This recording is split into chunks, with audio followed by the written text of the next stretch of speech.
One of the very interesting findings in the social psychology is how we react when we need to find a solution. Let's say you have a do-it-yourself project at home and something is quite not right, something's quite not working out, and you stand there and go like, what can I do? And then you go, this could work, and then you go ahead and you try it. And if it works, perfect, we're done, check it off. Now the interesting thing is, humans have a strong tendency, and that is a proven psychological fact, to go with the first best solution that comes into our mind. So the first solution that looks like it's gonna work good enough is popping into our mind.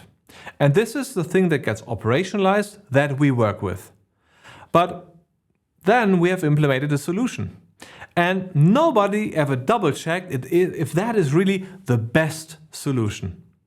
And there can be a huge difference between the first solution that comes into our mind and the best solution we can go for. And that is a difference for performance, right?